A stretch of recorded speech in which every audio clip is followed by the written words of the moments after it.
Well, tornadoes are a rarity in our area. They're just one of many severe weather summer threats that we have to face here in southern New England. Summertime can produce some of the most dangerous weather of the year. And while we're not tracking any major storms heading our way right now, we are looking at ways you can prepare in case we do get hit. And a glancing blow from Hurricane Arthur earlier this month brought with it torrential rain that includes 8 inches in New Bedford, leaving parts of the city underwater. Meteorologist Pete Mangione explains why flooding may be our biggest severe weather threat. Fletcher Avenue here in Cranston is just one of many spots in southern New England that tends to flood during heavy rain.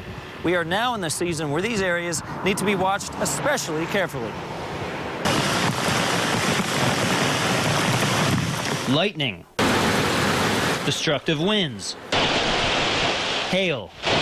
They are all dangerous and life-threatening types of severe weather. But according to the National Weather Service, flooding is actually the nation's #1 weather killer. National Weather Service hydrologist Nicole Belk tells Eyewitness News that here in southern New England, we are currently in the prime season for an especially dangerous kind of flooding, flash flooding.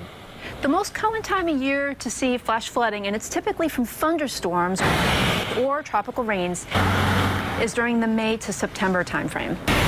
Unlike river flooding, which usually has at least a little warning time in advance of rising water levels, flash flooding can happen in a matter of minutes. And you could have some instances where you have an inch of rain in 15 minutes in a really torrential downpour. And that intensity, you know, the storm drains can't handle the amount of water coming down, and that's where you could get the flash flooding. And it's driving through these flooded streets and intersections when people usually get in trouble. Yes, we do. Cranston Fire Chief William McKenna says he averages 15 to 20 car rescues per year on flooded roads. Drivers become overconfident and drive through what they think are safe water levels.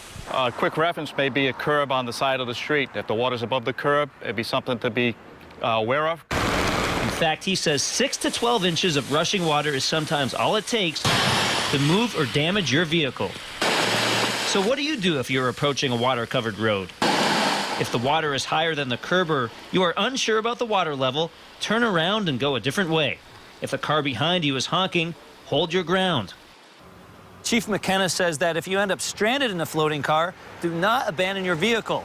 It will provide protection against things like manhole covers, electrical wires, and storm drains. I'm meteorologist Pete Mangione, Eyewitness News.